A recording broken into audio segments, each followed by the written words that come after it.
Hi guys, I hope you guys stay healthy. I also wish you healthy and long life. I I would like to remind you guys, you already know this, um, it will be very serious next couple of weeks. So please stay at home. Um, don't go outside for any reason. Um, Stay home, and you have plenty of homework from from this class and from other classes you are taking.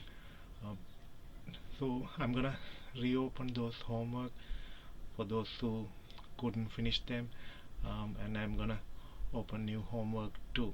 So you have plenty of time to do homework, right? So some of you guys ask questions. I replied to them. Uh, some of them have problem with homework. I emailed them to the department. Alright, so I hope you guys fine with that. If you have any other questions, feel free to email to me to any of the email addresses I gave you. Alright, I gave you two email addresses, the college email address and the personal email address. Email to college email address and personal email address as well. Alright, okay, today we're going to do section 2.4, which deals with asymptotes. Asymptotes means what happened to the function when x is getting larger, or in other words, um, if the function is getting closer and closer to any horizontal line or vertical line, or something in between. If the function is getting closer and closer to horizontal line, we say the function has horizontal asymptote. If it is getting closer and closer to vertical line, we say function has a vertical asymptote. In between means it's not horizontal, not vertical, it is in an angle, we say them slanted asymptotes. Sometimes we call them oblique asymptotes. Now the purpose of doing these things is, the final goal is to graph these rational functions, right? So we already cover certain topics on this regards. I also uploaded a couple of documents some time back, and I asked you to print them. uh, I believe you have it.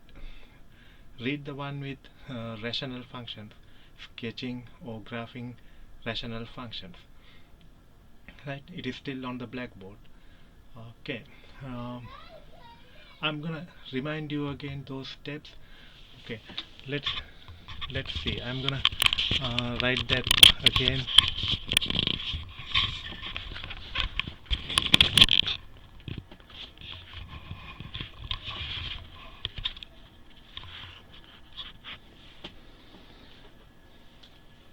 Here are the steps.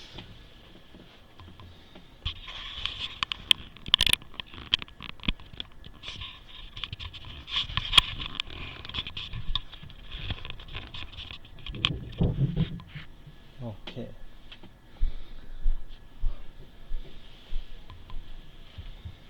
Steps to sketch graphs of rational functions.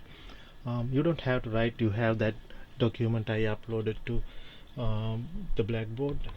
If you want, pause the video and write it down. Alright. Steps to sketch graphs of rational functions. Our rational functions say f of x.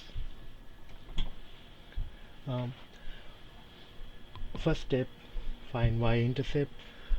You might remember how we find y-intercept. We set x to 0. To find x-intercept, we set y to 0 or fx, the function, to 0.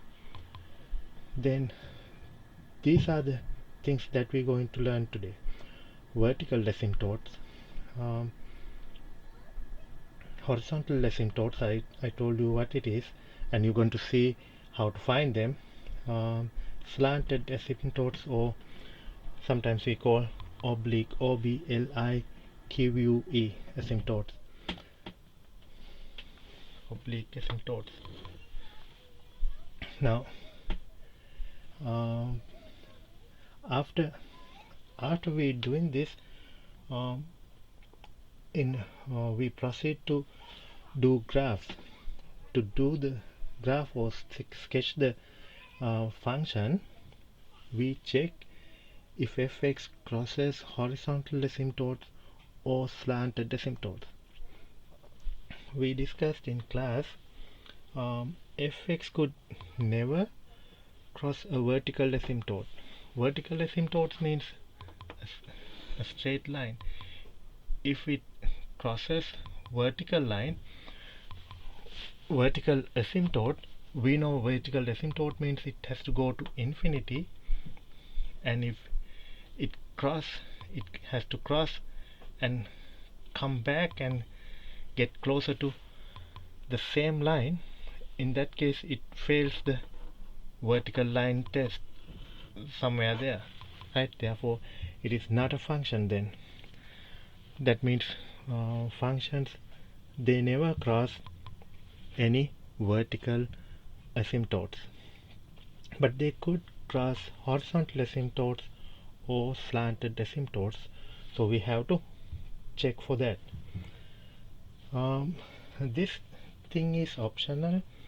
Check the symmetry. This just make our lives easy. We can do, if it has symmetry, we can do only one half of the graph, the other half we get from the symmetry. This is very important. Number 8, do sign analysis. We learned that already. We plug in numbers and we check if the function is positive before value, after the value. We're going to see that again. Also, for that we use checkpoints. Then we can sketch the graph. Alright, so I'm gonna use the whiteboard now. Give me a second to get the whiteboard.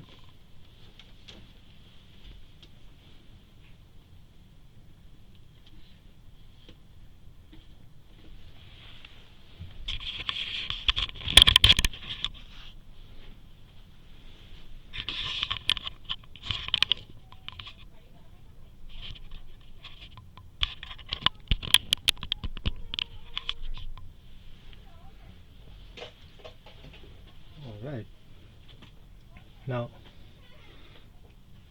horizontal asymptotes. We learned this in class, how to find the horizontal asymptote. First of all, horizontal asymptote means to what horizontal line the function reaches as x approaches to infinity.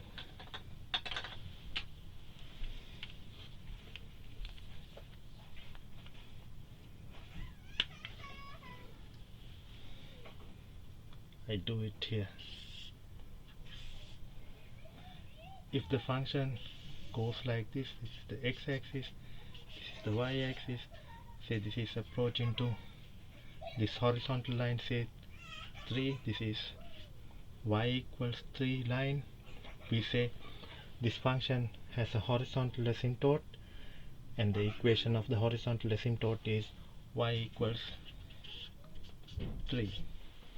To find that, do you remember what we discussed, the method we used? Look, horizontal asymptote means as x approaches to infinity. For that, the method we used is we divide both numerator and denominator by the highest power of x, right? By looking at that method, this is not an exemption for that. This makes the life easy when we have polynomials. You see, horizontal asymptotes of rational functions with polynomials on numerator and denominator. Means to use this method we have to have a polynomial on top and bottom as well. What are polynomials? The polynomials carry only x to the power 3 plus x to the power 2, x term constant, or x to the any power, but it cannot have any exponential, means e to the power x, you cannot have that, or radicals, log terms, you cannot have them in polynomial, right? If we have polynomials, we should use the same method, divide both numerator and denominator by the highest power of x, or some other methods we will discuss later in calculus.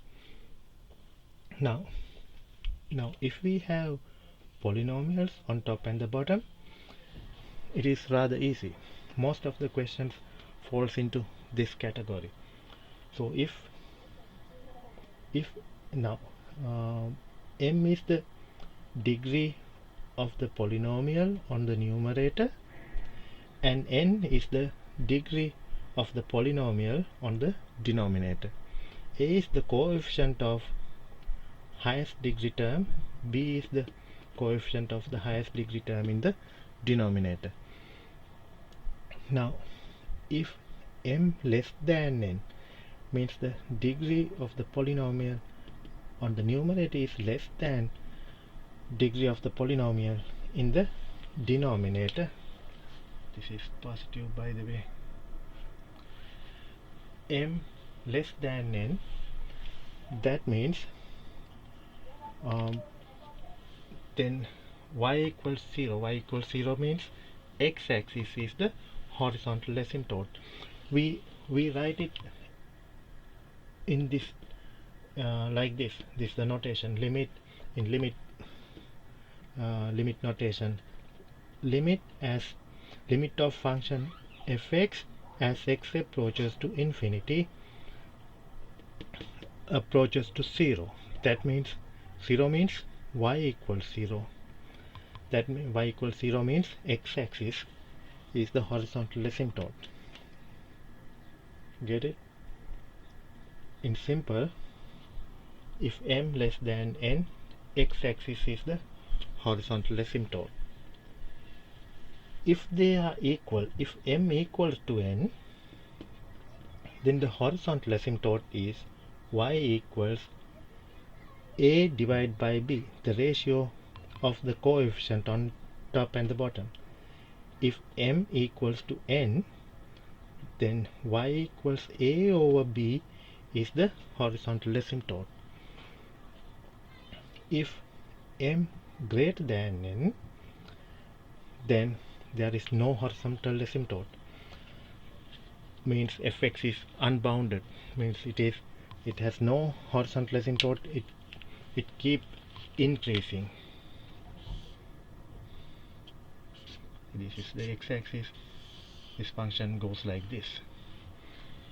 But in this case, means if when m greater than n, for sure there is no horizontal asymptote, but there could be something else, what we call a slanted asymptote, right? It is not here. I'm gonna show that in an example. When m greater than n, no horizontal asymptote, but there could be slanted asymptote. Alright,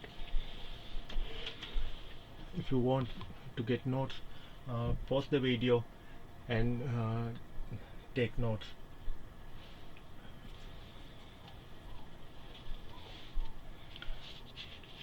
Again, this is in the book, but not in the exact way. In the book it is in section 2.4. In the book it looks a little bit complicated, but this is the same thing they explain in simple. Alright,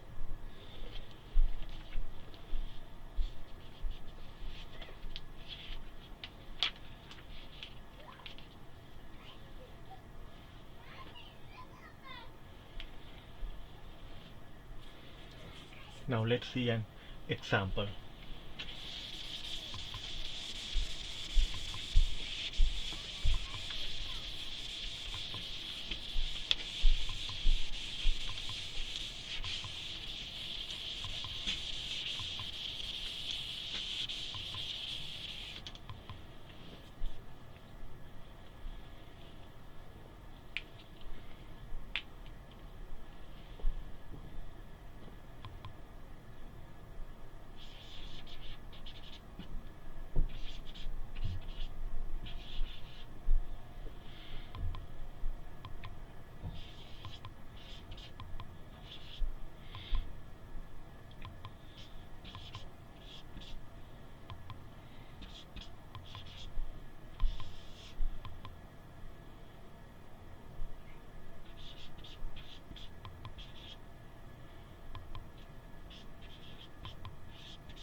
Now this example, right, we want to find the limit of this. This is a rational function. You see, numerator is a polynomial, denominator also a polynomial. Therefore we can use the theorem that we just learned. Now in this case, look, there are degree in the numerator and denominator polynomials, they both same, 3 and 3. Therefore we can simply get the ratio between this and this. So we can say why we do that, how we know if it's asking us to find the horizontal asymptote.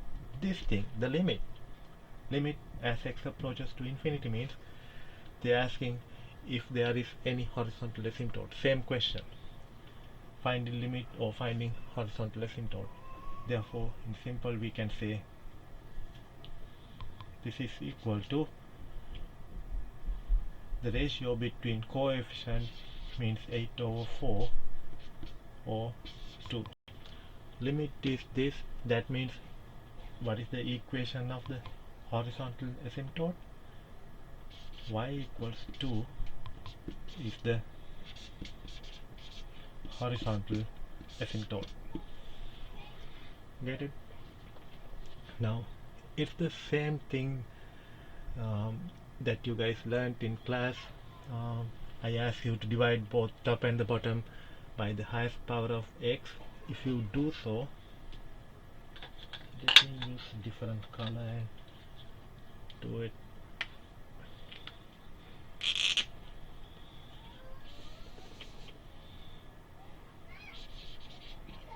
Limit x approaches to infinity. If you divide top and the bottom by the highest power of x, we get 8. X cubed to x cubed cancel out. What we divide with? We divide with x cubed minus 2/x square, means we divide this whole thing by x cubed and this whole thing divided by x cubed, right? 2/x square divided by 3 over x cubed divided by, when we divide this by x cubed, we get 4 minus 5/x plus 1/x cubed.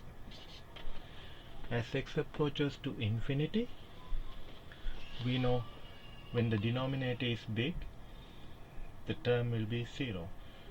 This will be 0, this will be 0, this is 0, this is 0. so we get 8/4, which is 2. Right, the same answer.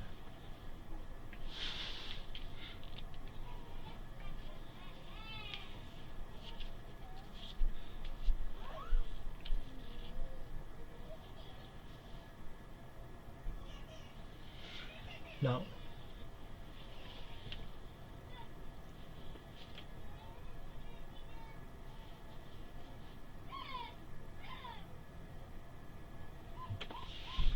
get it? Alright. Now I said this is with we can use this method only with polynomials, means algebraic functions, algebraic rational functions. What if it not? I said we're gonna use a different method. Um, uh, let's do that also with the same example.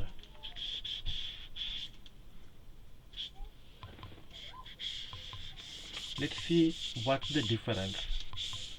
Now in this question it's asking limit as x approaches to infinity. What if it approaches to negative infinity?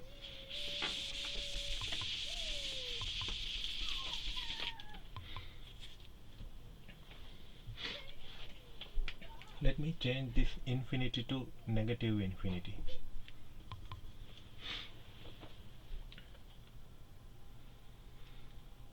Still, we can use the same theorem, or we can divide top and the bottom by the highest power of x. In either way we get the same answer. Which one we use? Let's divide top and the bottom by the highest power of x. Limit as x approaches to negative infinity,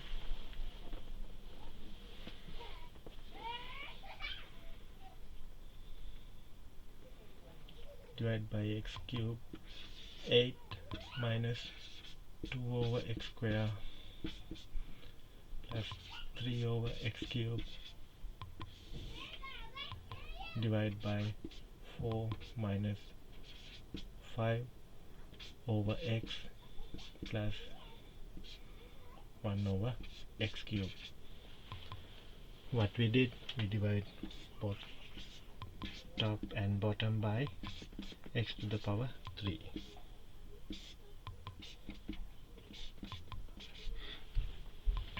Right. Then as x approaches to negative infinity, it doesn't matter when we substitute negative infinity, this will become positive infinity, but this will stay as negative infinity.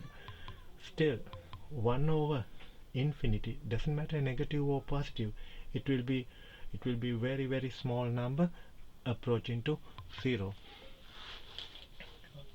So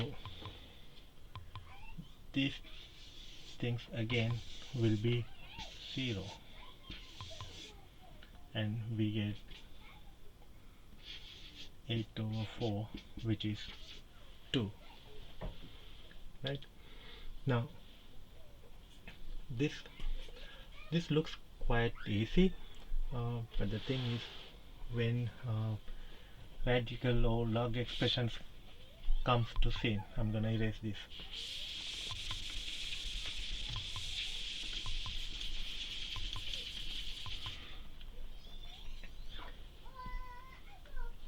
If we get any log or radical expression, exponential expression, e to the powers,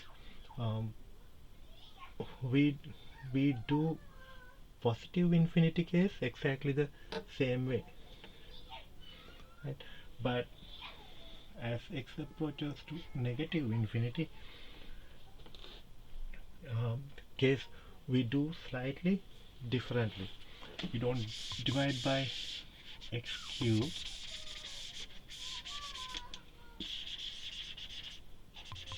this is the original question. What we do is we do a substitution. Let x equal to negative t. This means this is same as negative x equal to t. Now what we're going to do is we substitute x equals negative t here, but in doing that it is unfair, or it is wrong if you simply substitute it here without substituting in the limit. Then means limit also has to be changed. Let's see what happened to the limit. Now the limit is x approaches to negative infinity. So when x approaches to negative infinity, what happened to negative x? Negative x approaches to, you may assume, multiply both sides by negative 1. Negative x approaches to positive infinity. Right? Now look at this. We substitute x equal to negative t, that means negative x equal to t. That we can substitute here. Negative x is t. That means t approaches to positive infinity. Right? Now we can substitute it here. Limit as t approaches to infinity. Now we can substitute negative t for x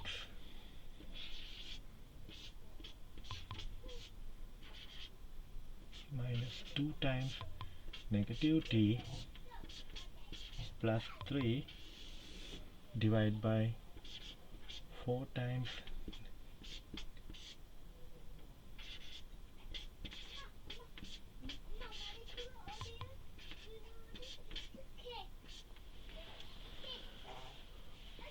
negative t cube 5 times negative t square plus 1. Let's simplify this.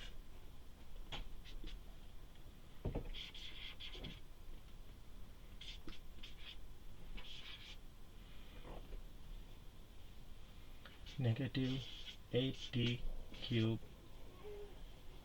plus 2t plus 3 divided by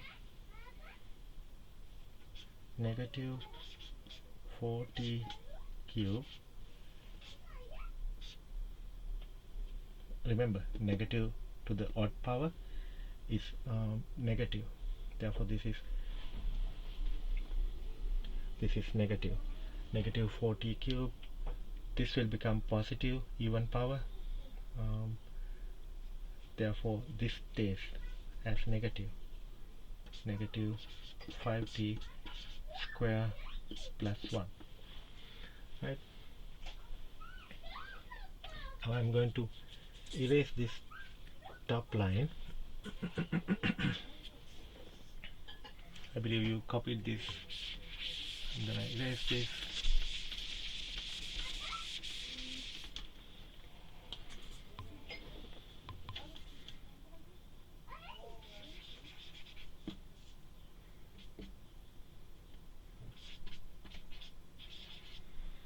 I'm gonna divide top and the bottom by the highest power of x, I mean t. Now we change it to t.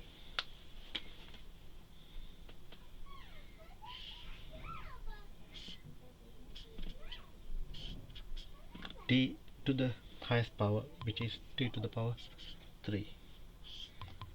This also divided by t to the power 3.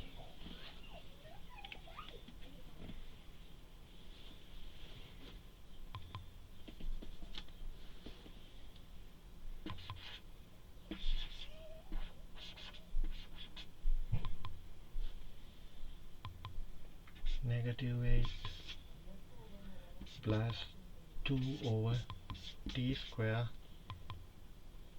plus 3 over t cube divided by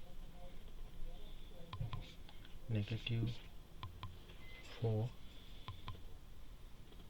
minus 5 over t plus 1 over t cube, right? It just looked like the one without substitution. Here I just want you to learn this method because as I said, uh, with when a radical or exponential function present, we cannot use the previous method. Right, now I'm gonna erase this. As t approaches to infinity, what happened? These terms 0. Those terms with t in the denominator, they all approaches to 0. So we get negative 8 over negative 4, which is positive 2, the same answer, right?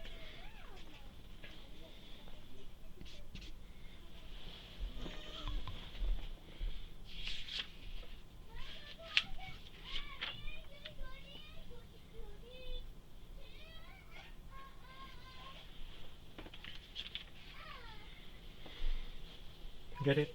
I'm gonna erase this. Now just remember what we did. We had the ratio between two polynomials when it's approaching to when x approaching to positive infinity. We can do it as usual, but to find the limit when x approaches to negative infinity, we did a substitution, x equal to negative t. Right, I'm gonna recall this just in a couple of other questions. All right, now I'm going to erase this.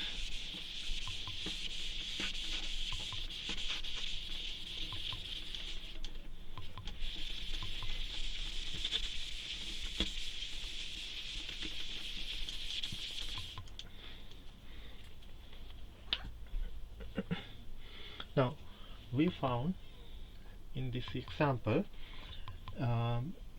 limit as x approaches to positive infinity, it is approaches to 2.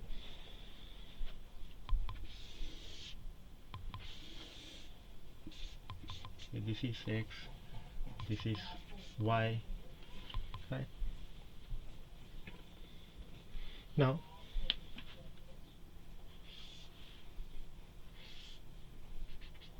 we're learning horizontal asymptotes, means only the asymptote part. Don't worry about what's happening to the function in the middle.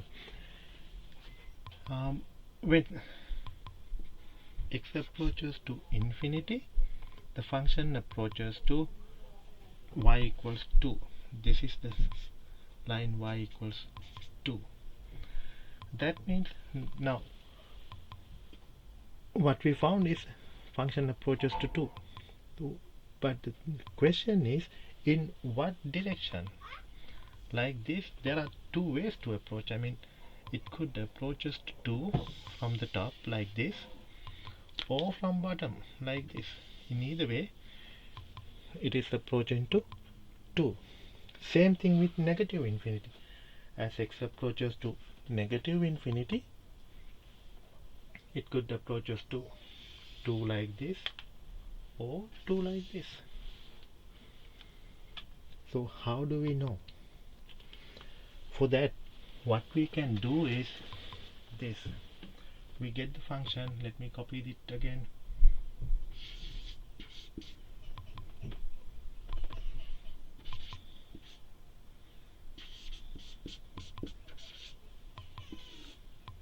Divide by 4x cubed minus 5x square plus 1. Now this is the function. I said we want to sketch the graph eventually, not right now. Here we find only horizontal asymptote, but we want to know for sure if it is like this or this, and this or this, right? Now to find if it is this blue line or red lines, what we do is we substitute a big x value, big number for x, say 100 or 1000, whatever the value means, but it has to be big.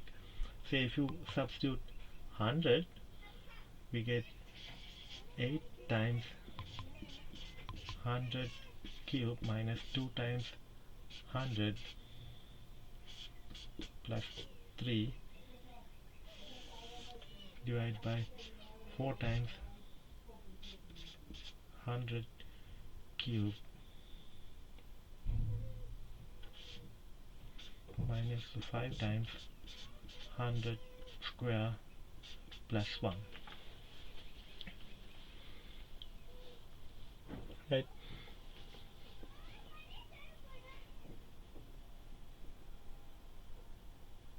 This would be, this is a big number. The power matters here too. This term is big here, this term is very big here. Compared to that, this is small. Therefore, this is a plus over plus, this is a big positive. In the same way, this is what? This is f of 100.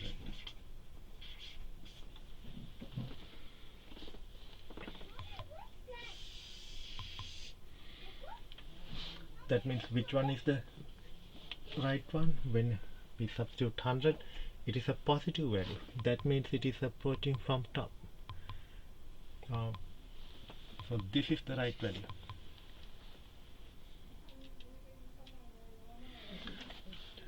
Not just positive value. It is not just enough. This should be greater than, it is clear it is greater positive value, but we have to show it is greater than 2. Calculate this number, divide this by this. 8 divided by 4 is 2. 2 times 10 to the power something. Therefore it is greater than 2. Right.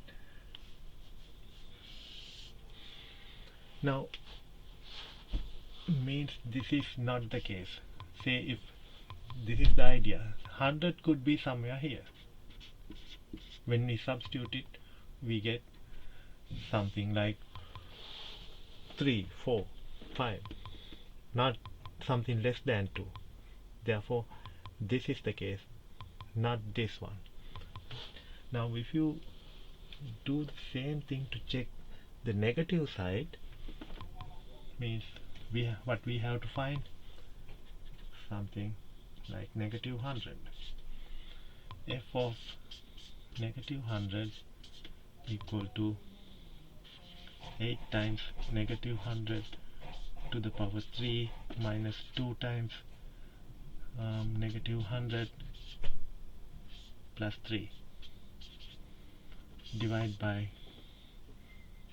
4 times negative 100 cube minus 5 times 100 negative 100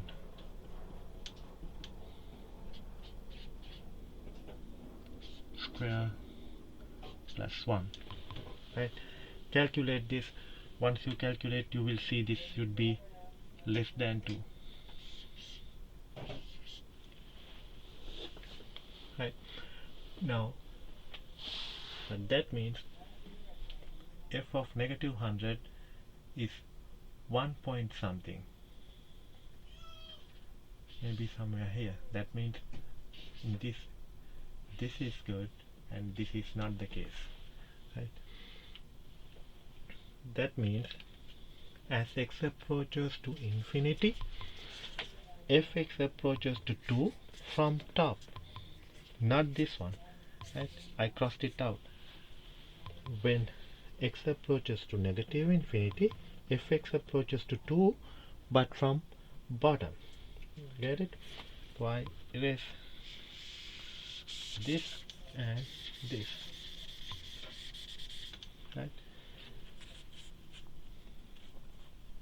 Get it? Is that clear to you? So we found to find if it is approaching to y equals 2 from top and the bottom, we substitute big uh, value for x and big negative value for x on the function.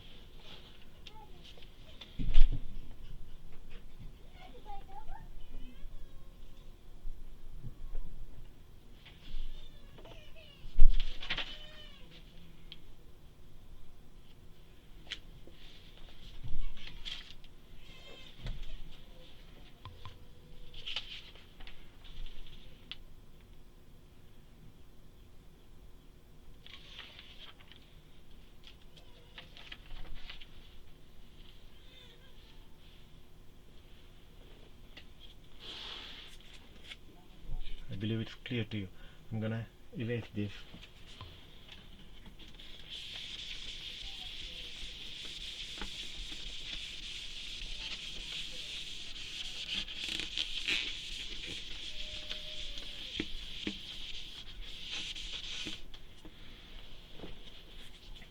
Now let's do another example.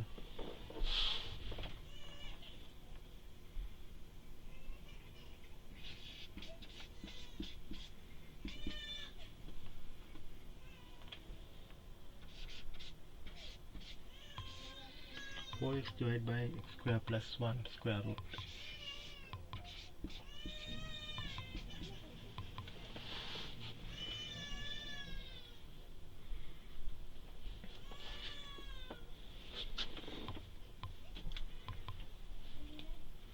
Now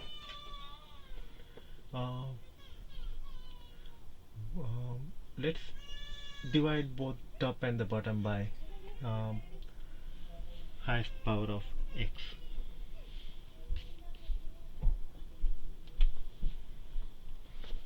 If you use the theorem, first of all, what we get, it's same as divide by highest power of x.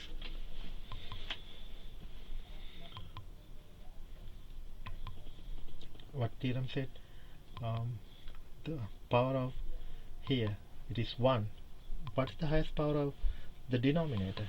X square, but we have to get the square root. Still it is 1. Therefore it is just like x divided by x. Therefore the horizontal asymptote should be 4 over 1, which is 4. Right? I show you by dividing the highest power of x.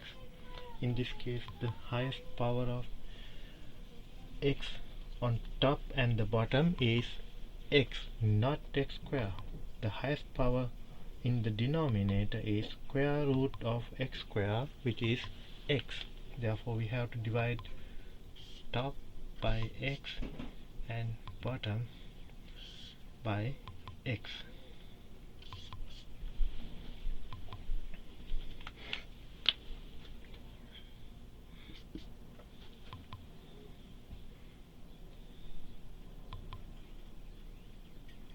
We want to find the horizontal asymptote, so we get the limit as x approaches to infinity. 4x divided by x is 4, divided by, we want to divide this by x. When we move, this x is now outside of the radical. When we move inside, this will become x square. That means inside the square root, this is x square plus 1 divided by, when we move it inside the square root, it will be x square. Clear? Limit x approaches to infinity, 4 divided by square root of x square divided by x square is 1. 1 divided by plus 1 divided by x square. As x approaches to infinity, 1 over x square approaches to 0. Therefore 4 divided by square root of 1, which is 4, right? Now note it down. I'm gonna change this. Now is that clear to you? Now if I get the limit negative infinity, this changes to negative infinity. Still we should get the same answer. When 1 over negative infinity, still it is approaching to 0, so therefore it is 4. But I want you to do this. At this point, pause the video or stop it and open a window if you are at the computer, and open Desmos graph. Go to Google and type Desmos graph.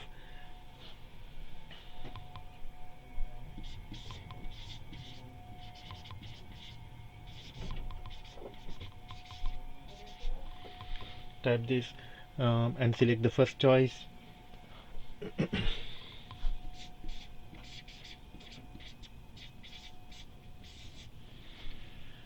Then you get the calculator, graphing calculator, and I want you to do this function 4x divided by square root of x square plus 1.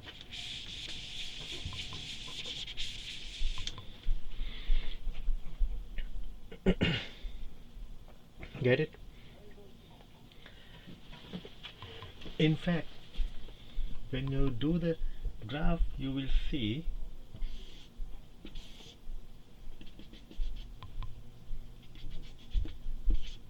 x, y. The positive limit is true. It will go like this.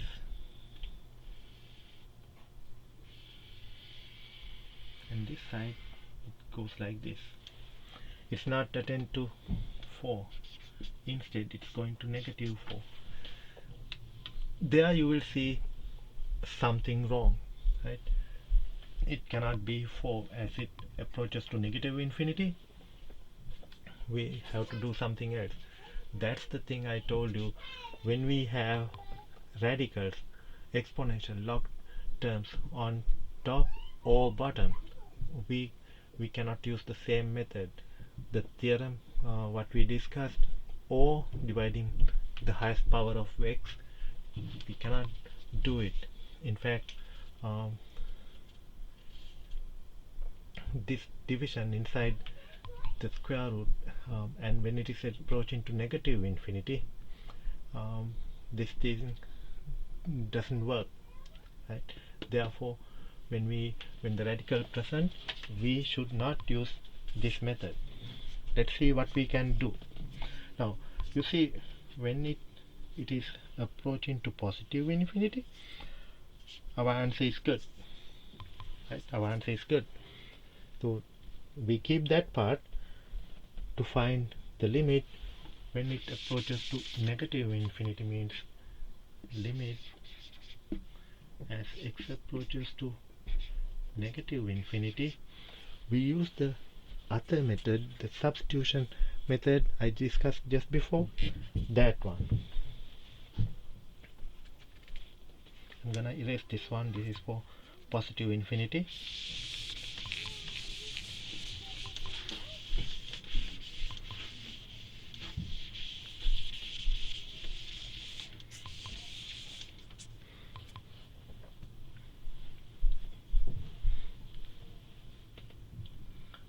So what we substituted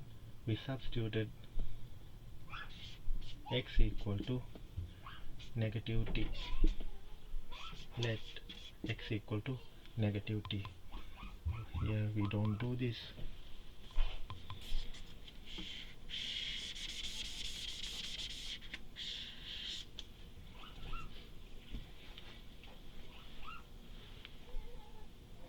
This means x is, if x is negative t, negative x equal to positive t,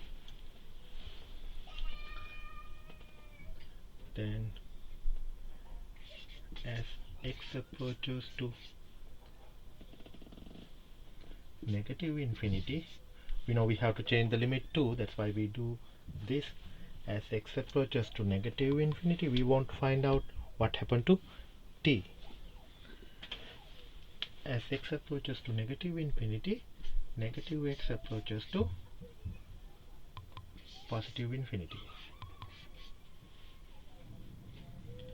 Negative x is what? T. T approaches to infinity. So let's substitute it now. Limit t approaches to infinity. For x we substitute negative t. 4 times negative t divided by square root of negative t square plus 1.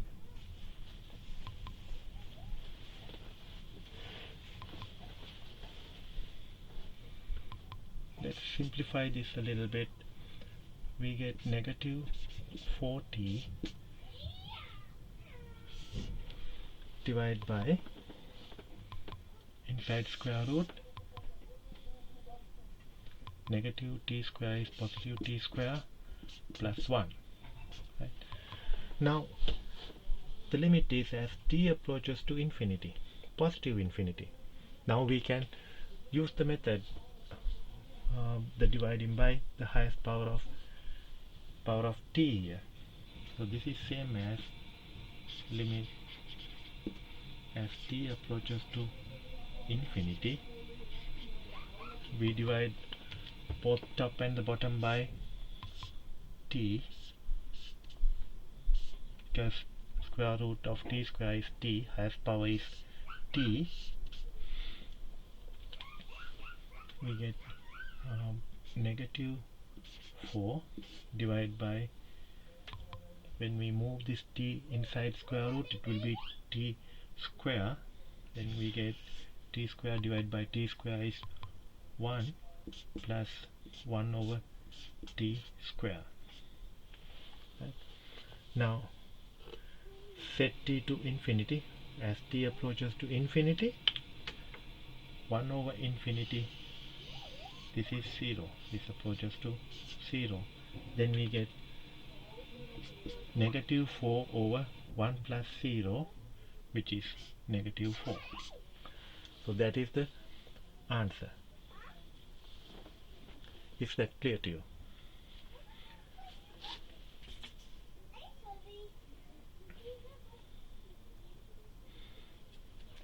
Now if we do the graph, just pay attention to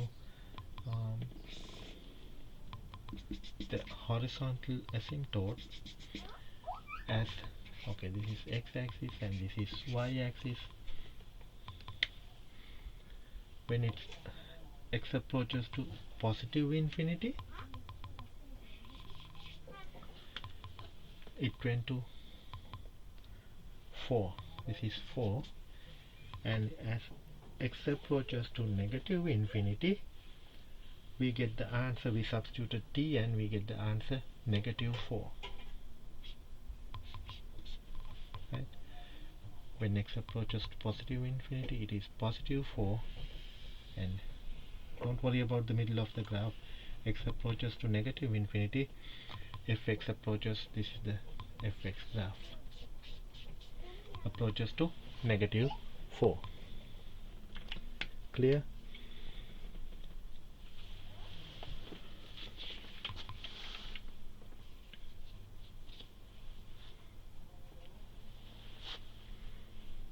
Okay, I'm going to erase this.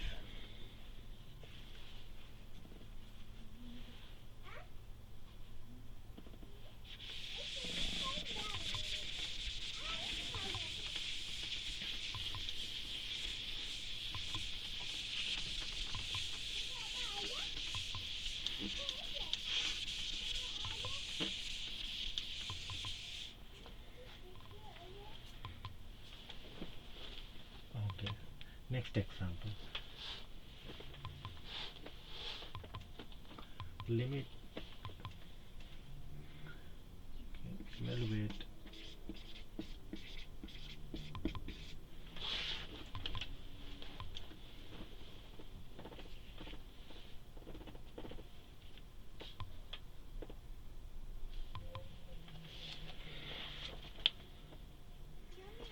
this example from the book. Example 3.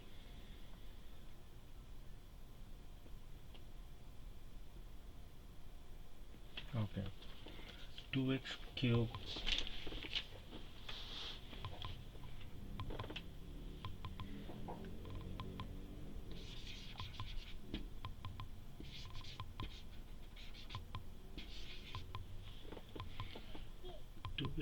minus 5x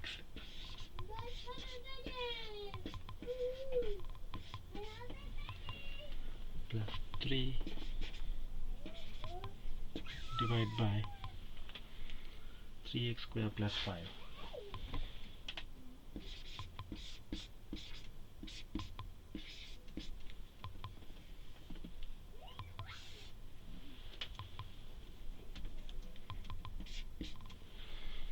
Alright, we won't find this limit.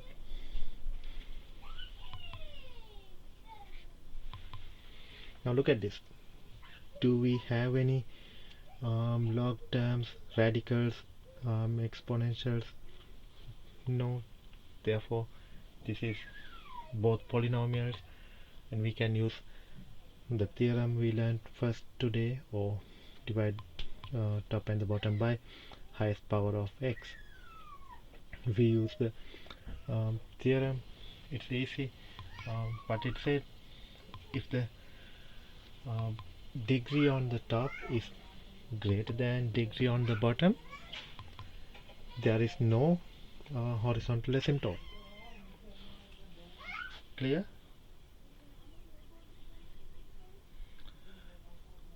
Degree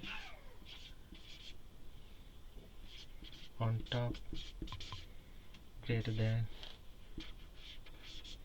degree on bottom. Therefore, no horizontal asymptote. Right?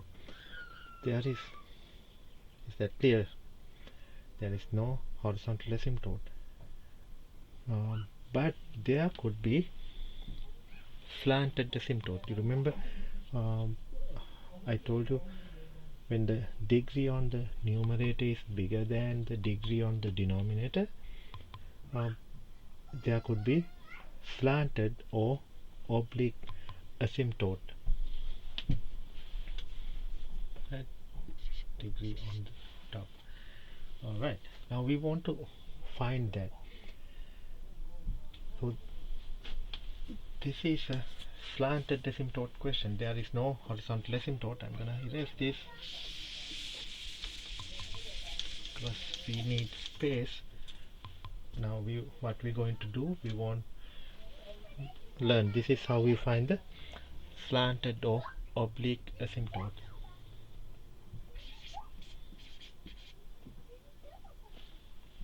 Let me write that on the top.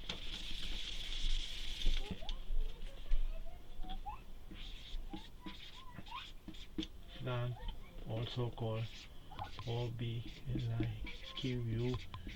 oblique asymptotes.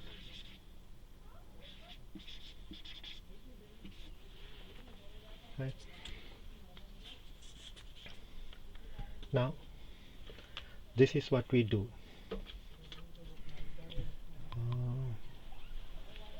We divide numerator by the denominator. For that we use long division algebra, right? Hope you guys know how to do it, but I'm gonna show it again. If you have any trouble, email me. Long division. We want to divide 2x cube minus 5x plus 3. Divide this by 3x square plus 5. So what we do is, watch carefully, divide the first term by the first term. 2x cubed divided by 3x square, right? If you cannot do it in mind, write it on the side. 2x cubed divided by 3x square. Then what we get? This x cubed means x times x times x. This is x times x, right? These two x's cancels out with two x's on the top, and we get only one x there. That means we get 2x over 3. So what we get? 2x over 3. And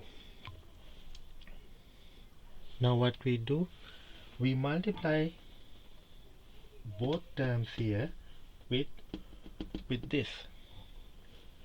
2x over 3 times 3x square. 3 to 3 cancel out.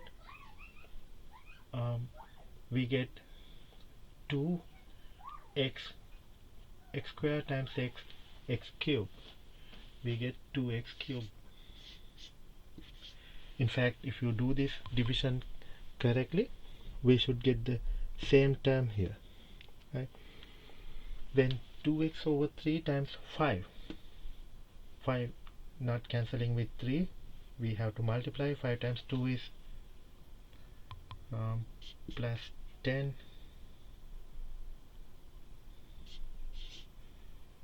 x over 10x over 3.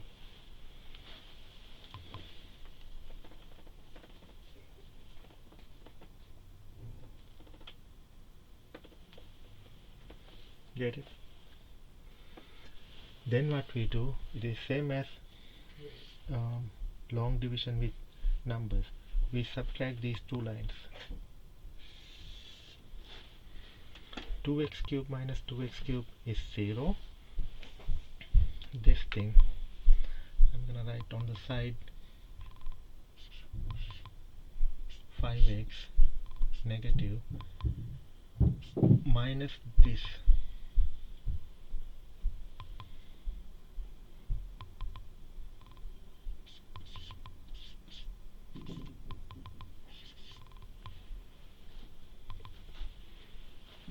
Common denominator is 3.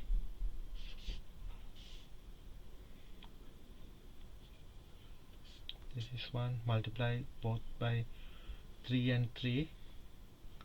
Negative 15 minus 10x over 3. 15x.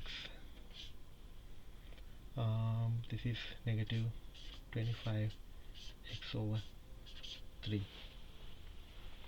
Right? I write it here.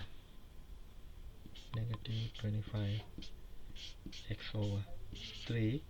Bring this 3 down, plus 3. Clear?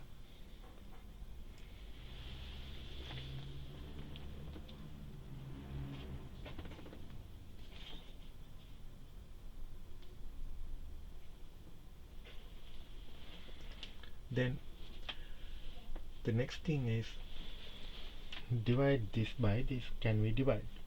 This is x to the power 1. This is x square. So this is smaller. We cannot divide any further. Therefore, this is the remainder. This is what? This is the remainder. Therefore,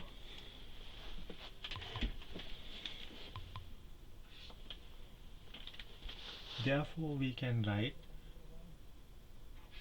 2x cubed minus 5x plus 3 divided by 3x square plus 5 as, when we divide this by this, we get the quotient. This is the quotient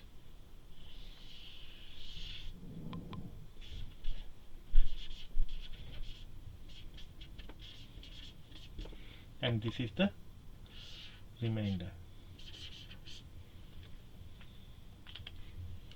Quotient is 2x over 3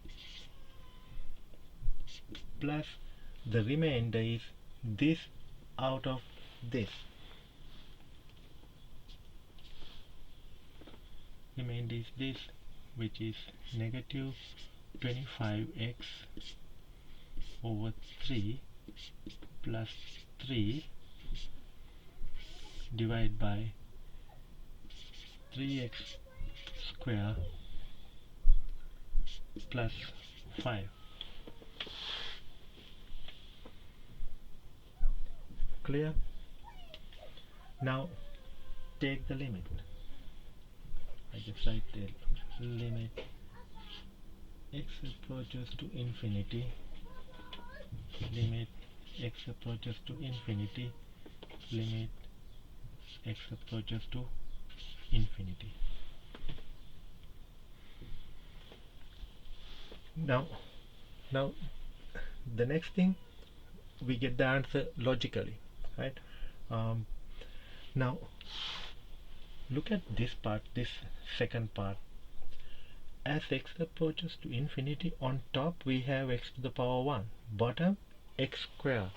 Degree in the denominator is bigger than degree on the numerator. If the degree on the denominator is big, what happened to this whole thing?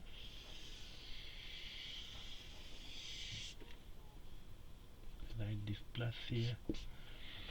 This approaches to 0. It's not equal, it is approaching to 0. What happened to this?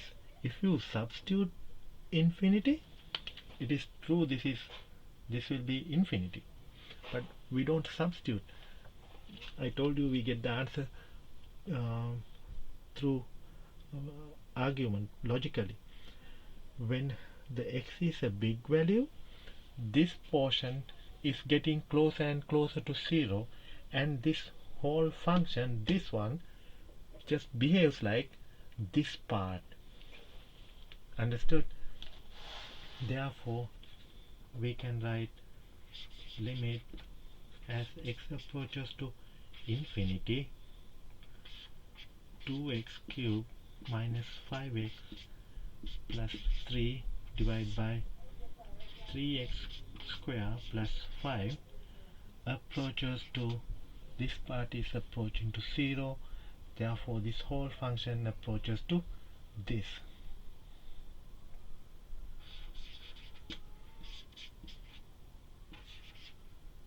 (2x over 3). Now look at this, 2x over 3. This is a, what kind of line is that? X to the power 1. It is a straight line. Therefore this is the horizontal, slanted asymptote to this function.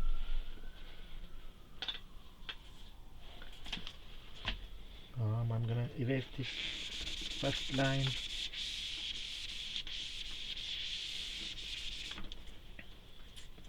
Therefore we can say, therefore y equals 2x over 3 is a slant asymptote to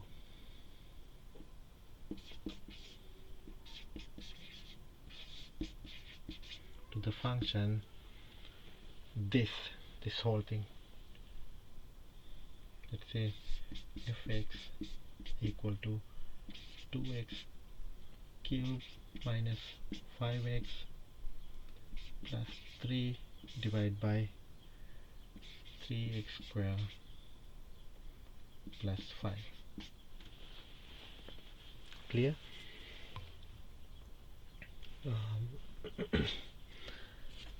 I think this long division is clear to you. If not, I know some of you guys algebra is not quite good, and not bad, but it's not quite good. What you can do is do few long division problems. If you need help, let me know.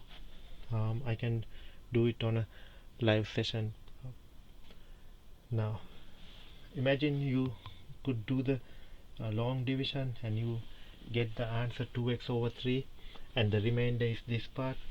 After that, learn how to do the slant asymptote, because you need this. We can write it as quotient plus the remainder over the dividends, 3x square plus 5, by what you divide with. Right? Now we argue, after this step, we argue the denominator, the power or the degree in the denominator is bigger than degree on the numerator. Therefore, for big values of x, this whole thing approaches to 0. Therefore, the function behaves like this part, 2x over 3. That means this function, clearly this is not a straight line. This function, for big values of x, it behaves like 2x over 3. Therefore, y equals 2x over 3 is a slant asymptote to the function fx. Clear?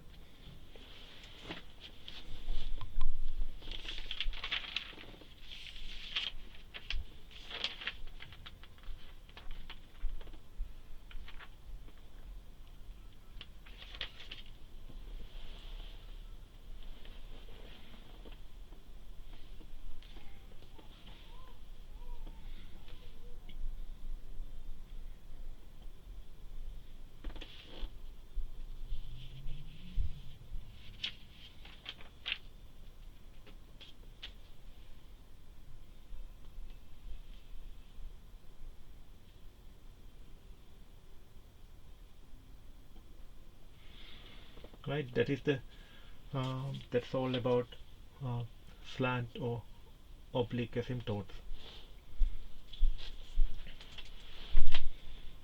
I'm gonna erase this, and next we're going to learn vertical asymptote. We started with horizontal asymptote, we learned a slant asymptote, and we move on to vertical asymptotes.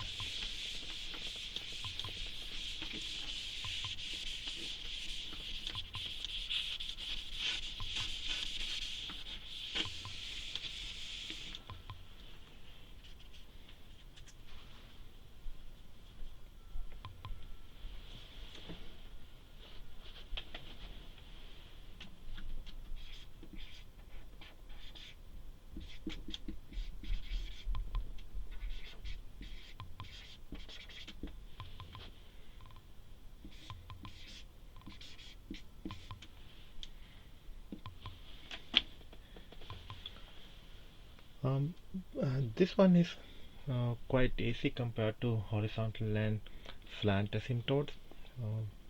It is in fact to what vertical line it is approaching for certain values, certain x values, right? If there is any, not all functions have vertical asymptotes.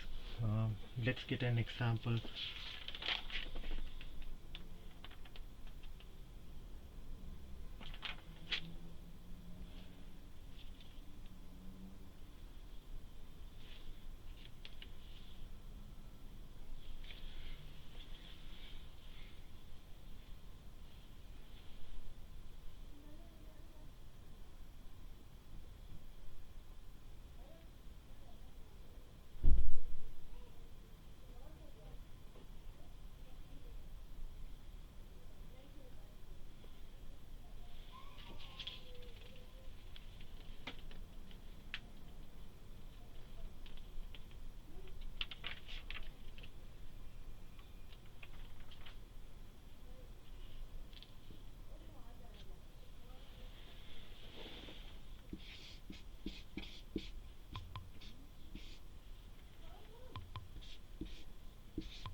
Okay.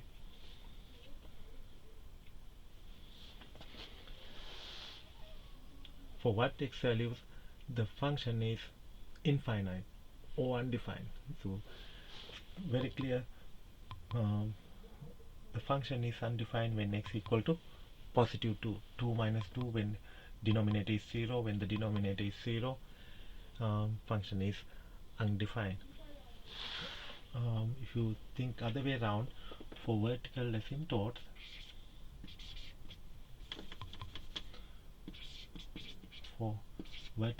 asymptotes, we can set denominator to 0.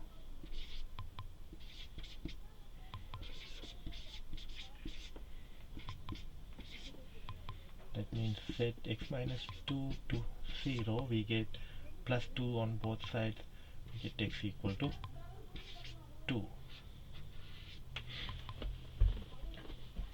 Clear?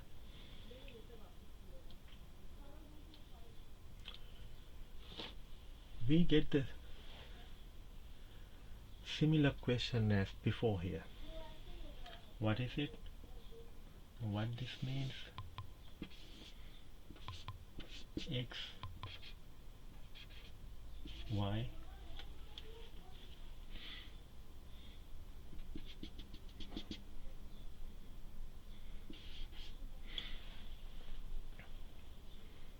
now what this means is when x equal to 2, function is undefined. It could be like this or like this. Both ways it is undefined or infinity, negative infinity or positive infinity. Or on the positive side of 2, it could be like this or like this. Let me do this in red. How do we know which one is true?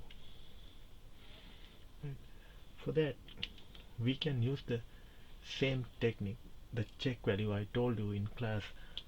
The check value or sign analysis, they are very powerful methods in math to find which one of these two, blue or red, means limit x approaches to 2 minus. 2 minus means approaching to 2 from negative direction, this way. What happened to fx?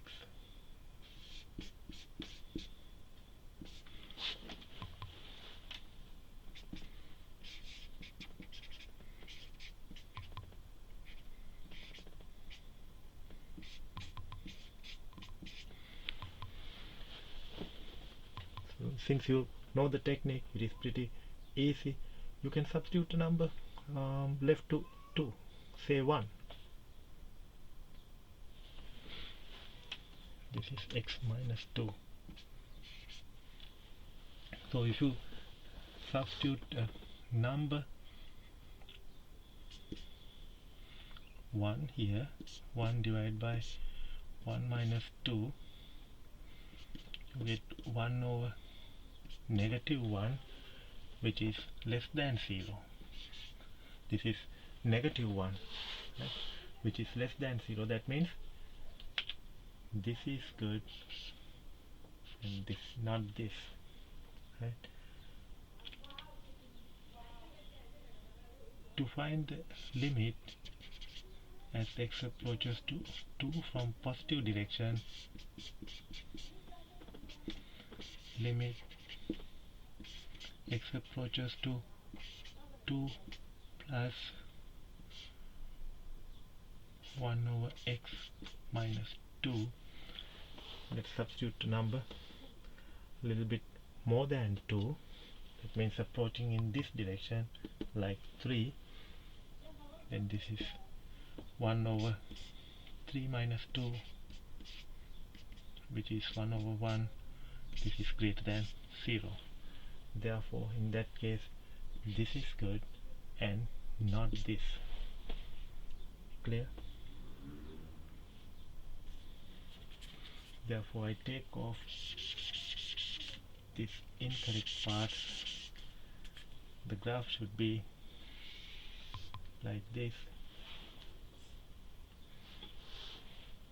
and it should be like this.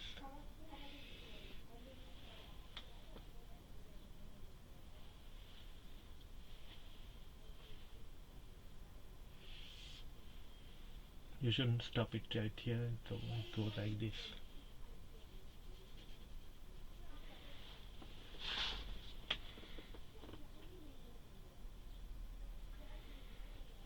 That we interesting about vertical asymptote only, but if you think about the horizontal asymptote, we have this. This one means what? We can write this one as x to the power 0. This is not relevant to this question, but I'm just telling you this is same as x to the power 0 divided by x minus 2. Denominator is, the degree in the denominator is big. If the degree in the denominator is big, what's the degree here? 1. If the denominator on the degree is big, what's the horizontal asymptote? X-axis means y equals 0. That's why it is approaching to x-axis. Alright, but intention of this question is to teach you the vertical asymptote and in which way it is going to positive infinity or negative infinity. Right? We use the check value.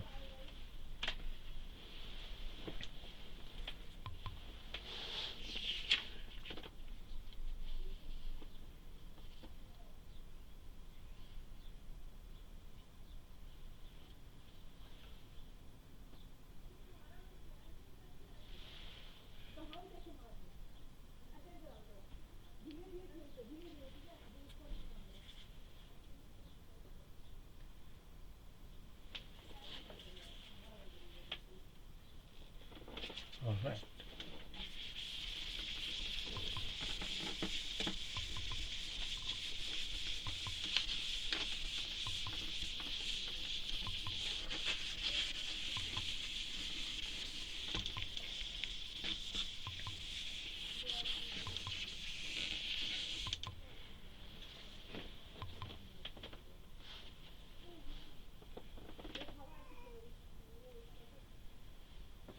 There are 3 examples on the book. Example 8, it has part A, B and C.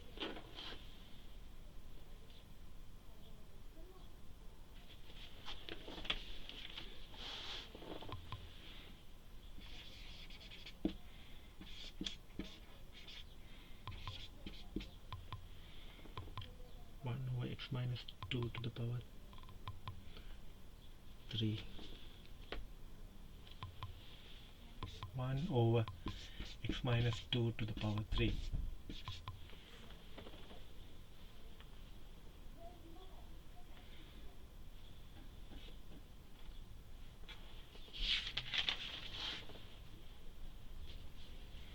Okay. Now, this is the question. It's asking you to determine this. Determine limit as x approaches 2 plus 1 over x minus 2 to the power 3. As x approaches to 2, if you substitute 2 here, this is 0. 1 over 0, it is infinity. So it is clear to you. This is about vertical asymptote. X equals 2 is a vertical asymptote. But what is the question? When x approaches to 2 plus, means which infinity it is approaching? Right? Positive infinity or negative infinity. There is another theorem in the book, but no need to use the theorem. Finding vertical asymptote is so simple, and if I can teach you that what it's saying is, when you have x minus something to the power n, this on the positive side, it's always going to the positive infinity. In that part, uh, that theory is convenient, but when it's going to as x approaches to uh, 2 from negative direction, if n is even, if this is even integer, it's going to the limit, the whole thing going to positive infinity. If this is odd integer, this is going to negative infinity. In this case, on the negative side, it's going to negative infinity. Since this is positive, in this case we can say, anyway, this is asking the let me draw it.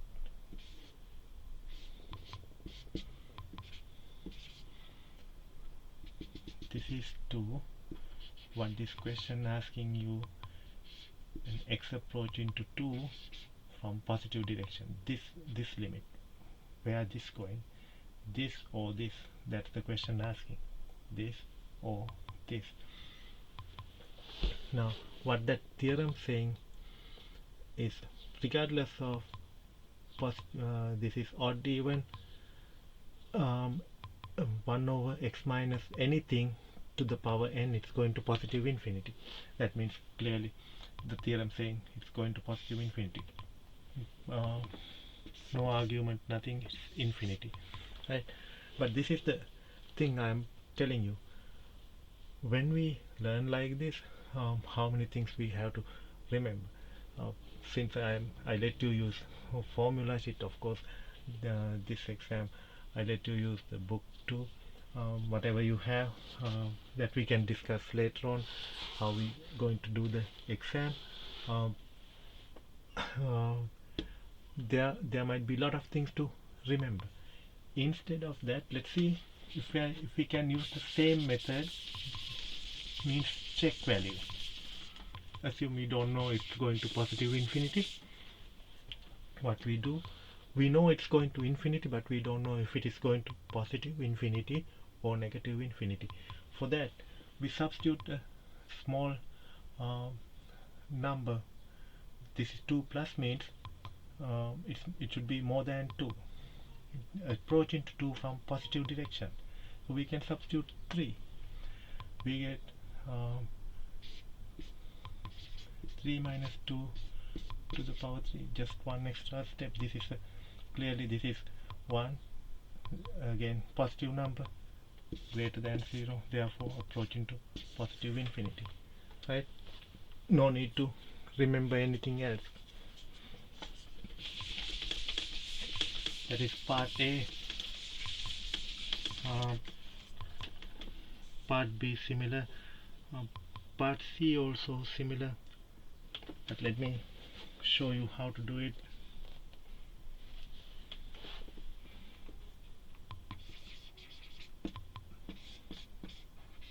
X approaches to over 3.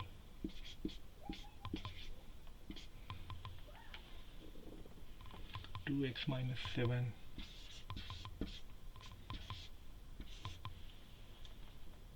negative 3x plus 4.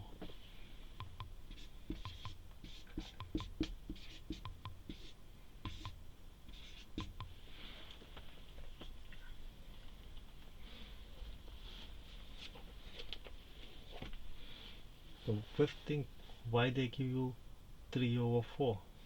I mean 4 over 3. 4 over 3 from negative direction. Forget about this negative direction. If you plug this 4 over 3 here, 3 to 3 cancel out, and negative 4, positive 4, you get 0. 0 to the power 5, still 0.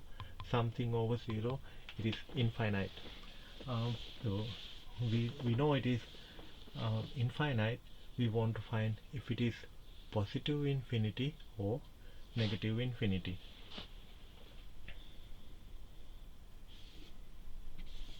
Use your imagination. You don't have to draw this. I just draw it to explain you. this is 4 over 3. 4 over 3 minus means approaching to 4 over 3 from negative direction. I draw this to explain you. We have to catch a number, use a number little bit less than 4 over 3, left to 4 over 3. This is what 4 over 3 is, 1/3, isn't it? 4 divided by 3 is 1, 1 is remaining. Now a number little bit less than 1 and 1/3, we can use 1 quite easily, isn't it? 1 is left to that. If we use 1 here, 2 times 1 minus 7 divided by negative 3 times 1 plus 4 to the power 5.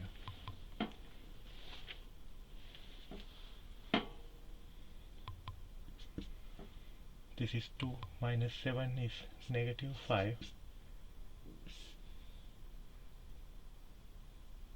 Negative 3 times 1 is negative 3 plus 4 to the power 5. Negative 5 divided by, this is positive 1 to the power 5 is positive 1. This is less than 0, therefore this limit should approach negative infinity as x approaches to negative 4 over 3. Right? So no need to remember anything else, just the check value.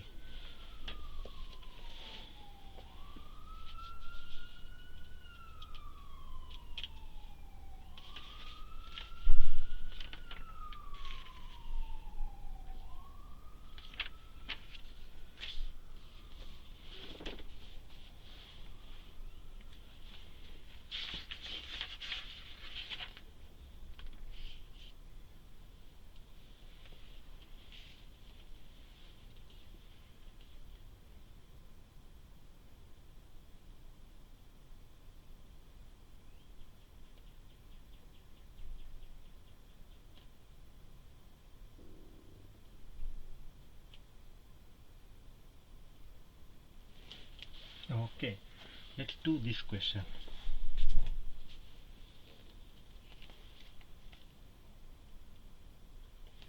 Square root of x over x minus 3.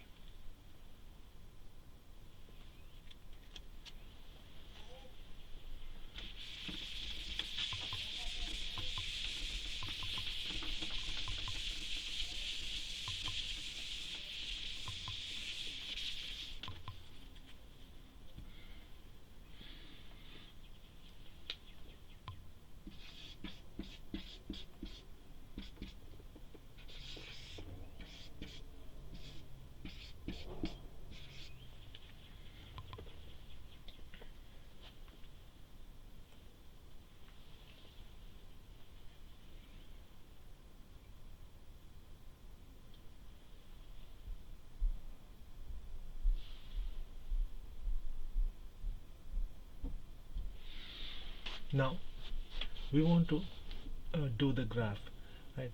Now you have to remember those steps: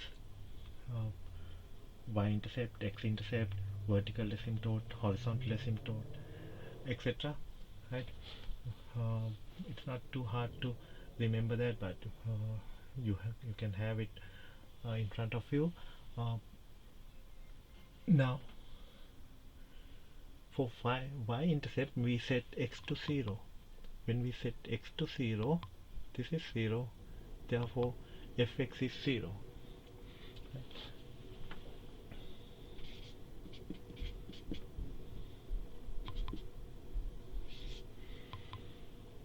For x-intercept we set fx to 0. Fx is 0 when the numerator is 0.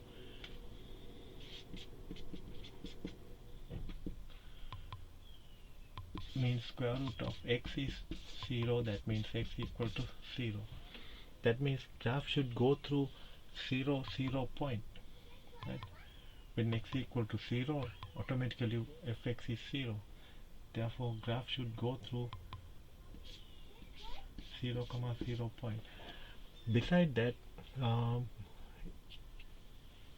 look at this function. It has square root of x. Can that be negative value? Can we have any negative values here for x? We cannot, because negative value, square root of negative values is undefined. Therefore, the graph should start at this point, and that point is included. x0, y0 point is included.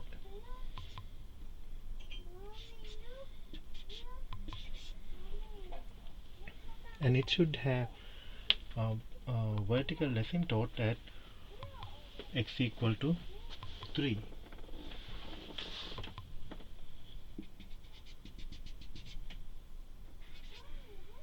This is x equal 3 line. Right. Now this vertical asymptote, that means at this it is infinite. Horizontal asymptotes. How about horizontal asymptotes?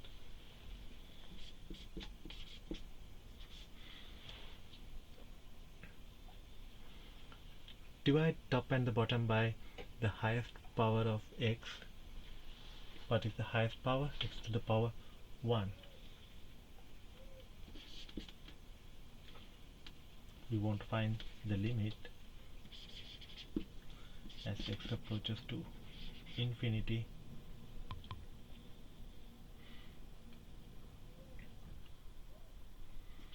Square root of x. We divide by x, top and the bottom. When we move this x to inside square root, it will be x square.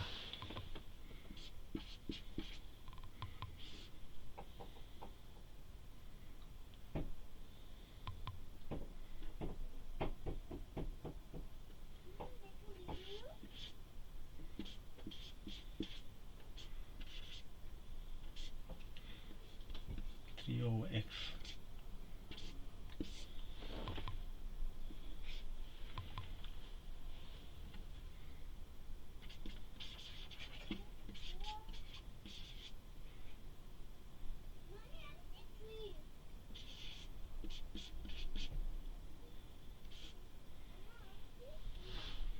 This is 1 minus 3 over x. As x approaches to infinity, this is 0, this is 0, this is 0, this is 0. 0 divided by 1.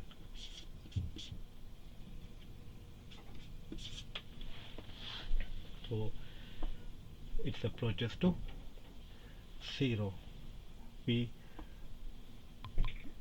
think about approaching to positive infinity. We don't have to consider negative infinity. Why? This function cannot get any negative values because of radical x. Radical 2, radical 3, radical 10 not allowed. That means we have to start from here. When it's going to positive infinity, this should approach us to 0. But which way? When we say this is a vertical asymptote, it could be like this, like this, like this, or like this, as we discussed before. To find that, we substitute a number here, little bit less than 3 and little bit more than 3. For this side, we can substitute 2. If we substitute 2 here and 4, when x equal to 2, we get f2 equal to square root of 2 divided by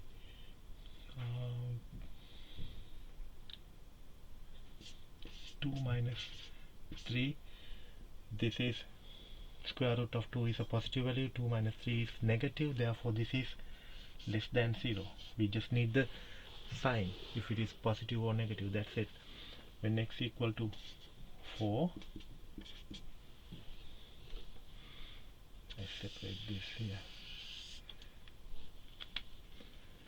F4 square root of 4 divided by 4 minus 3. Square root of 4 is 2. 4 minus 3 is positive 1. This is greater than 0. In this region it is positive. In this region it is negative. Right? Therefore, the graph should be like this. On this side, it should be like this.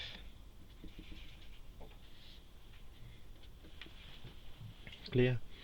This is the graph. This is our f of x.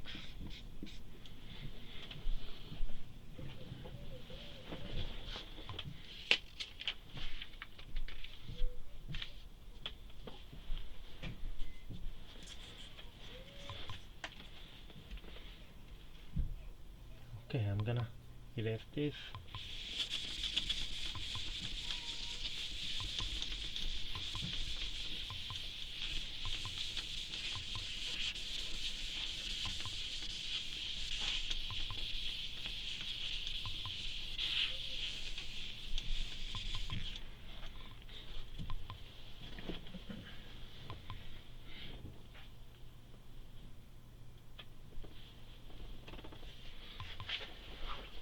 Let's get another question from the book.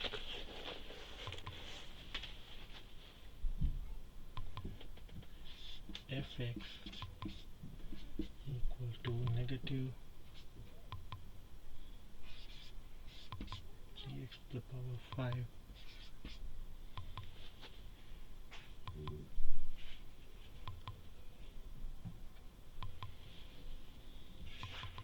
minus 2x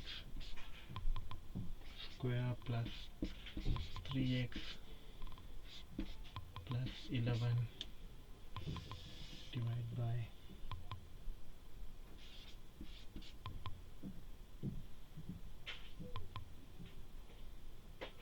2x square plus 5x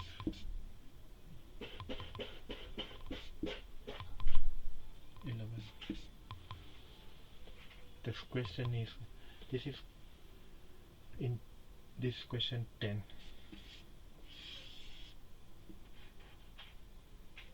This question is to sketch the graph.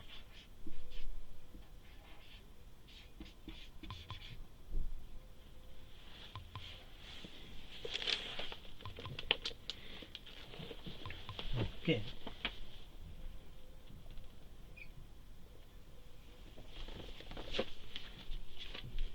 Now, when we get the question, do not think, okay, it is a lot of steps. Likewise, think in simple terms and do whatever you can do. First find intercept, y-intercept, x-intercept. After that, asymptotes. When we say asymptotes, there are three types of asymptotes: vertical, horizontal, and slant asymptotes. Right? Let's do that much and think about the rest later. Right? Y-intercept.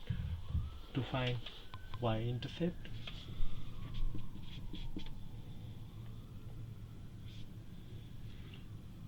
you set x to 0, then f0 is what? When we substitute 0, this is 0, this is 0, this is 0, all these x terms are 0. I set x to 0, then we get f0 equal to 11 over 11, which is 1 here. Therefore, y-intercept is 0, 1.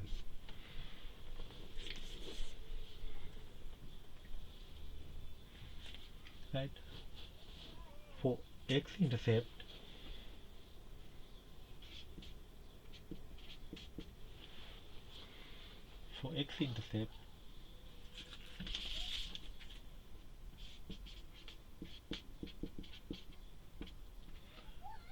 we set fx to 0, which is negative 3x to the 5 minus 2x square plus 3x plus 11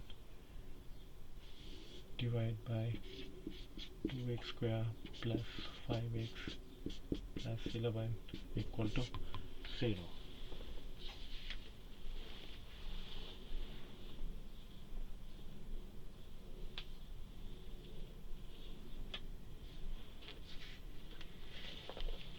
Now I should tell you guys now,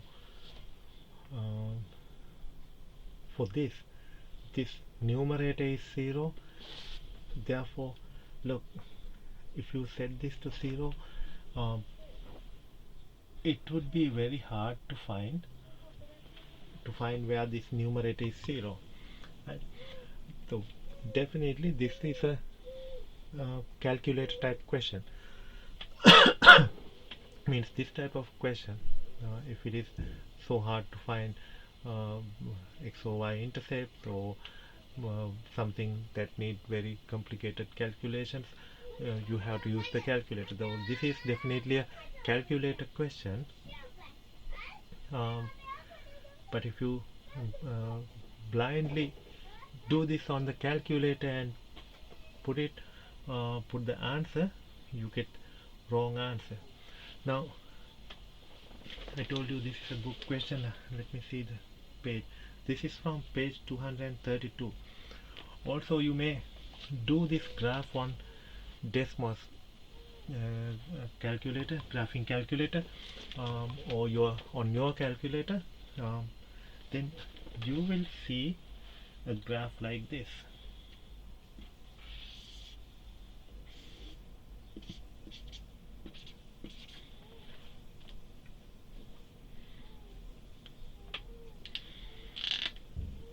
You will see a graph like this.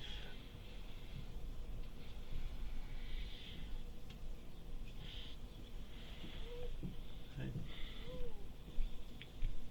Now it might be clear to you if you just draw this graph as your answer.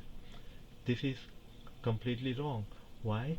We already get y-intercept as 0, 1, but if you look at the answer in the book, it shows like this. You may assume, okay, when you do the graph on your calculator, you see the same thing, or Desmos calculator, you see the same thing, then you assume, okay, this go through 0, 0. No, it doesn't. It should go through 0, 1. In fact, depending on the scale they're using, it looks like this, but if you zoom it, you will see it won't cross here. You use a different color. It won't go through the origin. Instead, it's going through up here and go like this. Right. Now for this, what you have to do is, for x-intercept, you set the denominator to 0 and solve it using calculator. You remember what you got to use? You use solve or c-solve. In class, you remember I asked you to use c-solve instead, because it solve it will solve for complex answers as well. Otherwise it will give you error message, right? Now if you use c-solve,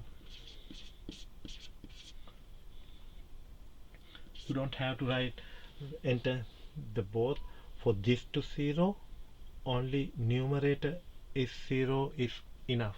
But if you doubt, enter the whole thing here, enter this here, and you have to write equal to 0, comma, for what you solving for x, right? Then once you enter, you click enter, you get not one answer, you get answers for this, right? So it has complex answers too. Those with I, neglect them, right? In class I have opportunity to switch back and forth from Desmos to whiteboard. Here I cannot show you the Desmos. Instead you pause the video, this video, and watch this graph on Desmos. You will get different answers. Some answers which I neglect them, they are complex answers. The only real answer is 1.3084.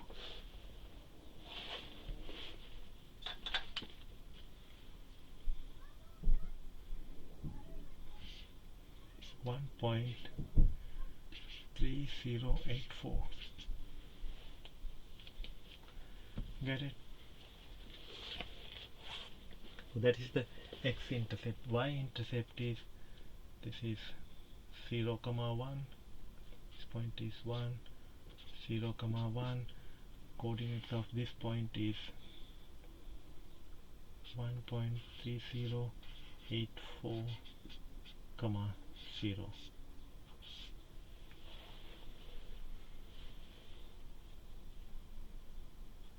(1.3084, 0).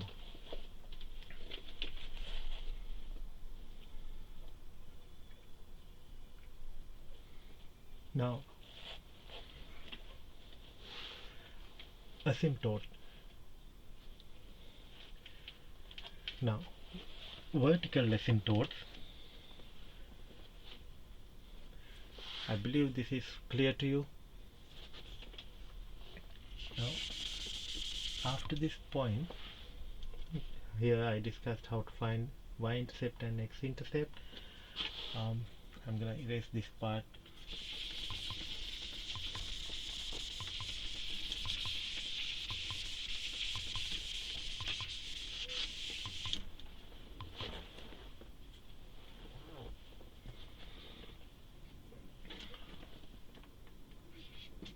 Asymptotes.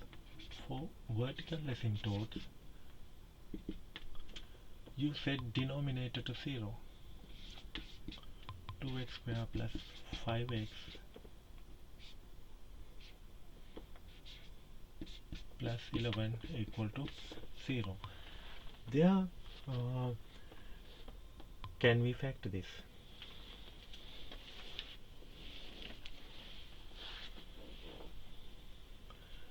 You may use the same thing, means C-solve to solve this, or if you find the discriminant, b square minus 4ac, b square is 5 square minus 4 times a is 2 times c is 11. This is 25, 88. So this is clearly negative. That means no solution to this equation. That means no vertical asymptotes. Clear? That means no vertical asymptotes. Now horizontal asymptote, here numerator is bigger than the denominator, therefore no horizontal asymptotes either. Right? Then your graph should look like this: no horizontal asymptote, vertical asymptote. This is, you just have to show x-intercept and y-intercept, that's it. This red line is the correct answer, not the black line.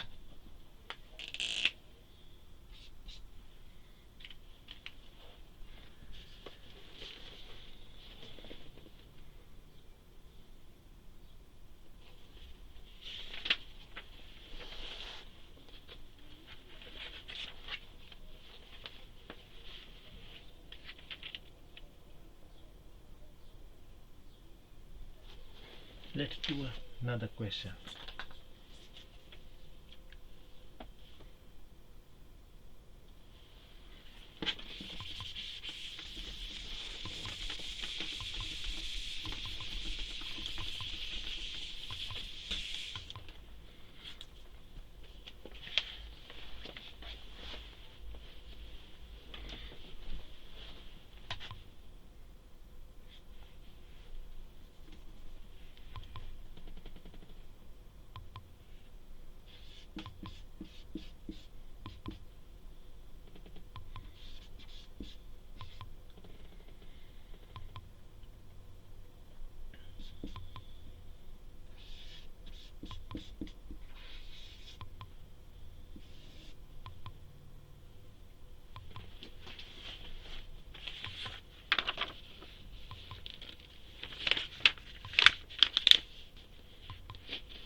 This is on page 240.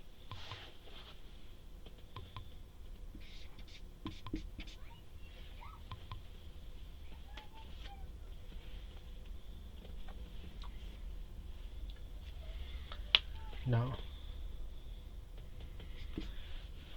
do the long division as I explained. If you have any problem, tell me. You can, for the convenience, I am writing the answer.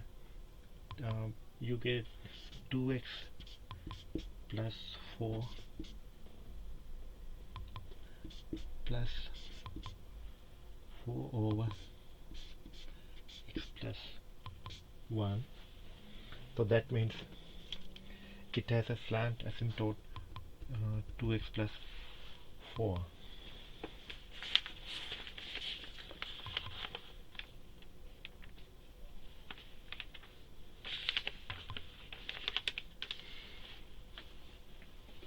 Alright, now what can we say about this one?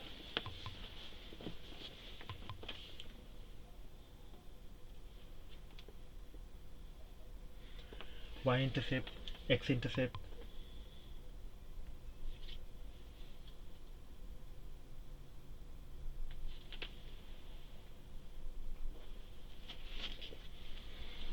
Find y-intercept. We set x to 0, f0, all these x terms are 0, you get 8. That means y-intercept is 0, 8. For x-intercept,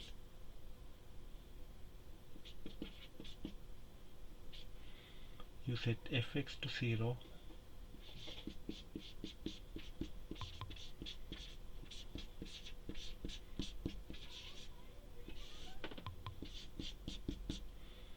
you set this to 0, you get, this is 0 if the numerator is 0.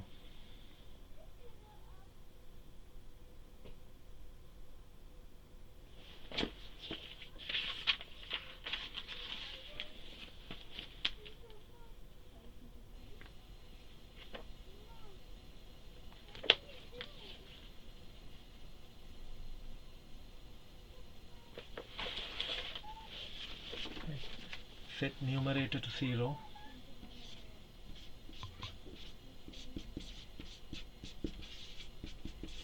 Divide both sides by 2, we get x square plus 3x plus 4 equal to 0. Again, factors of 4, that gives us 3. No. Find the discriminant.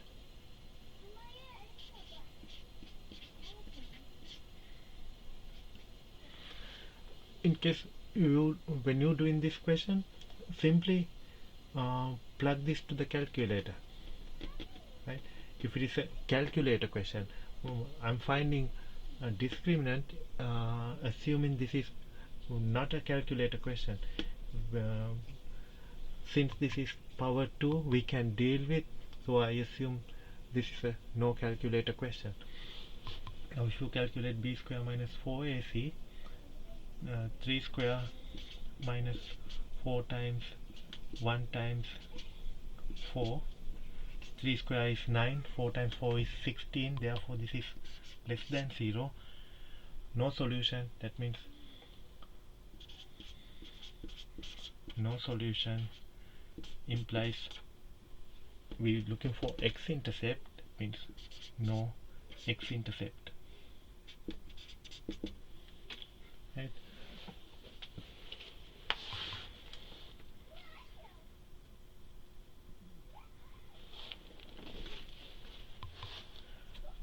Then asymptotes. Clearly there is a vertical asymptote at x equal to -1.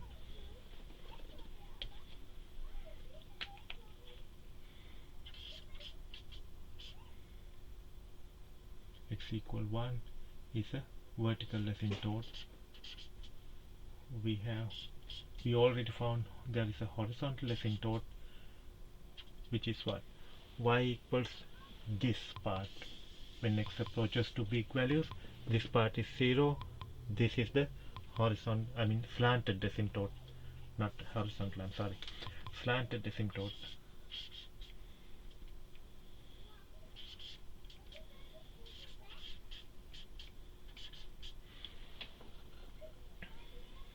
Horizontal asymptote, numerator is bigger than denominator and both are polynomials.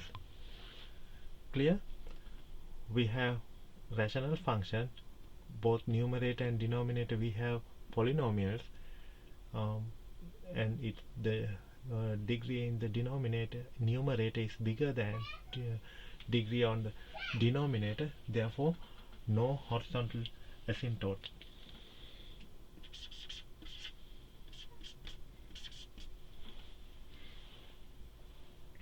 Right, now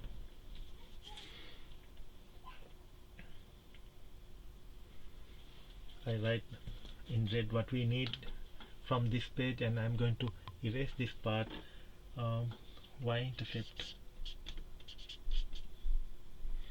equal to 0, 8. Right. We found y-intercept, no x-intercept, vertical asymptote VA is x equal 1, slanted asymptote, no horizontal asymptote, and y-intercept. Alright, so I'm gonna erase this part now.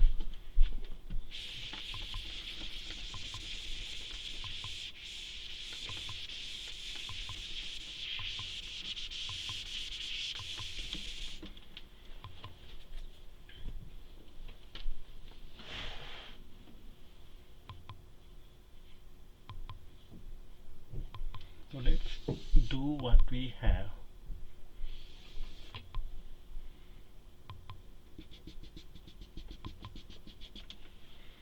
This is the slant asymptote, which is y equals 2x plus 4.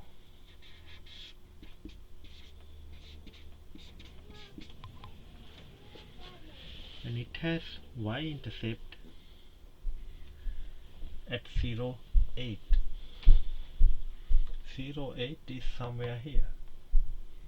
Means when x equal to 0, this intersect y-axis at 4. This point is 4.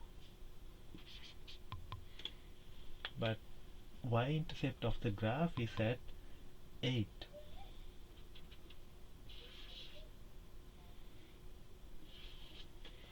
And there was a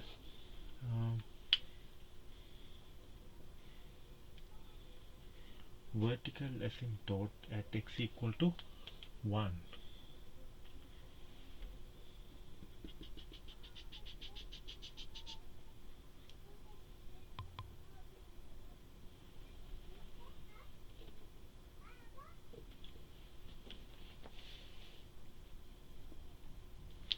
Wait, x equal to -1, I'm sorry, -1. X equal to -1 is a vertical asymptote. Now, since this is a vertical asymptote and the graph should go through this point, and this is a slanted asymptote, that part is clear. We don't have to use a checkpoint. The graph should go like this. It should go through 8 and go like this.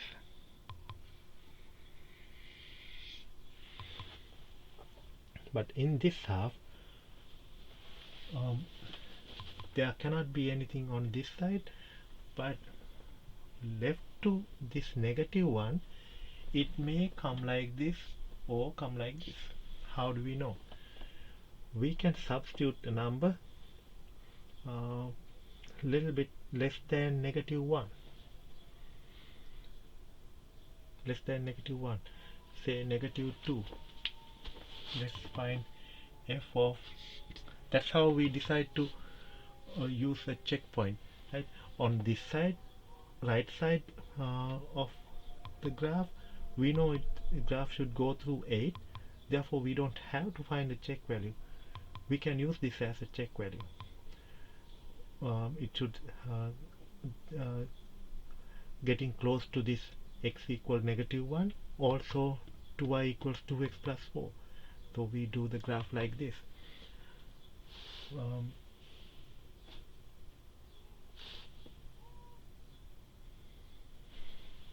But this side we have to find use a check value, say f of -2. 2 times -2 square plus 6 times -2 plus 8 divided by -2 plus 1, 4.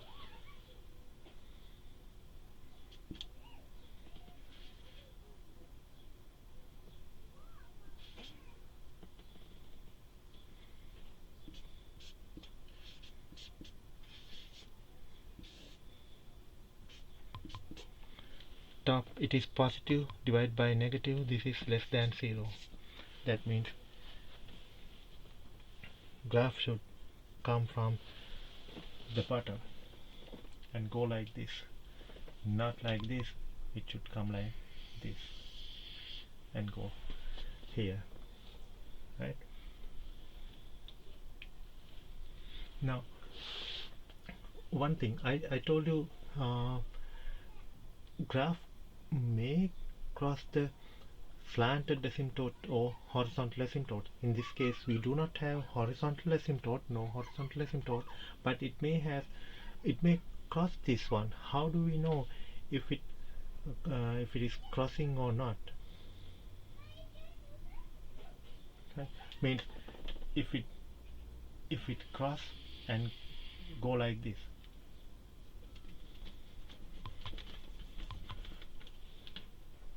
for that we have to solve the given graph and the slant asymptote, right? To find if they're crossing, there should be an intersection. At that intersection point, this fx value should equal to the y value. Understand? Therefore the right side should be the same.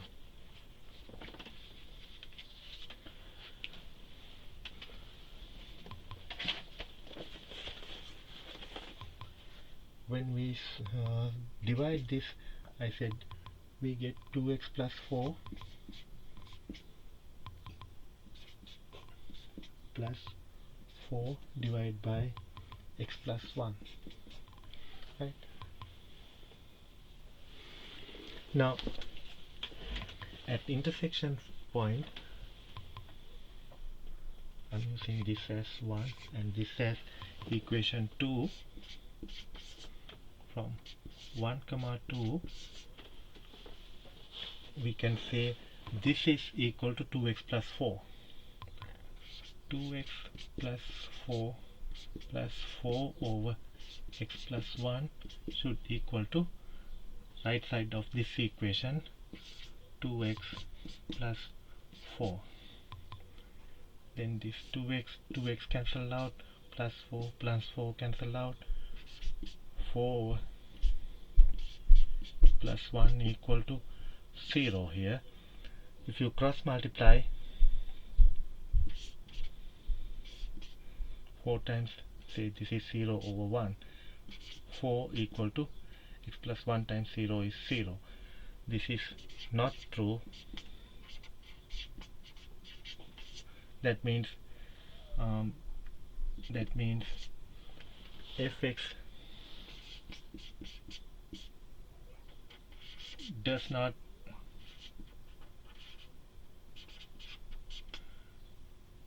cross or intersect